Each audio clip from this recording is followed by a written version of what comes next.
একটা একটা আখ পাক না হ্যাঁ দু হাতটা লাগা হ্যাঁ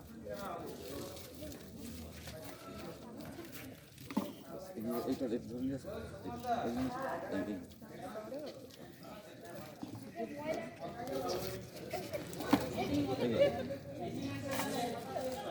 তোমরা এগিয়ে আসো তোমরা এগিয়ে আসো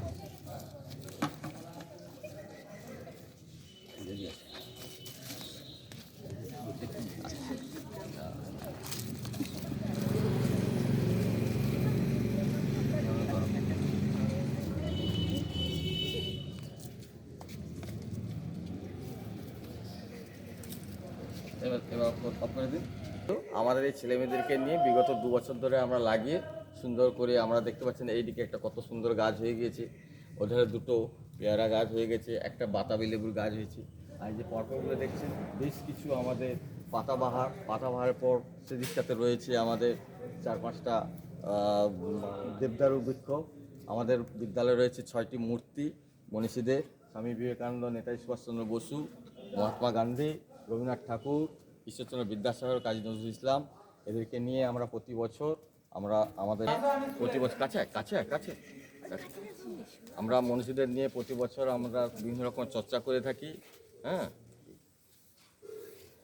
করে থাকি।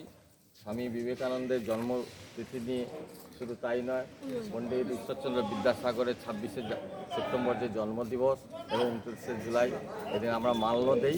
শুধু তাই নয়, বিদ্যালয়ের সকল ছাত্রছাত্রীদের নিয়ে 26শে সেপ্টেম্বর দিনটাকে আমরা ভালো মতো উদযাপন করি। বিদ্যাসাগর রচনা পাঠ করে, তারপর বেশ কিছু বক্তৃতা প্রদান করে এবং পুষ্পমাল্য দিয়ে প্রতিটি ছাত্রছাত্রীর হাতে, কারো হাতে বর্ণপরিচয় প্রথম ভাগ, বর্ণপরিচয় দ্বিতীয় ভাগ দিয়ে আমরা বিশেষভাবে তাদের বাংলা বানানের উপর জোর দিই। রবি ঠাকুরের উপরে আমরা প্রতিনিয়ত আমরা অনুষ্ঠান করি, শুধু 25শে বৈশাখ নয়, 22শে শ্রাবণকেও ঘিরে আমরা অনুষ্ঠান করে থাকি। স্বামী বিবেকানন্দের উপর যেমন আমরা মানুষের নৈতিক চারিত্রিক বিকাশে আমাদের ছেলেমেয়েদের এই স্বামী বিবেকানন্দের ভাবধারায় যেমন আমরা এগিয়ে চলেছি, তেমনি রবি ঠাকুরের যে সাংস্কৃতিক ভাবনা তাকে কেন্দ্র করে এই যে আমরা বৃক্ষরোপণ করি, অরণ্য সপ্তাহ প্রতি বছর জুলাই মাসে 14ই জুলাই থেকে 20শে জুলাই। আমি বিভাস মণ্ডল বলছি, আমার বিদ্যালয়ের মাস্টারমশাইয়ের কাছে জেনে নেবেন আপনারা, প্রতি বছর আমি আমার এই স্কুলে যবে থেকে এসেছি বিদ্যালয়ের প্রতিটি ছাত্রছাত্রীকে বৃক্ষ চারা, বিশেষ করে মেহগিনি চারা এবং ওই যে আপনারা বলেন ওই আকাশকুমারী চারা, এই চারা গাছগুলো দিই। এরা নিজে হাতে লাগায়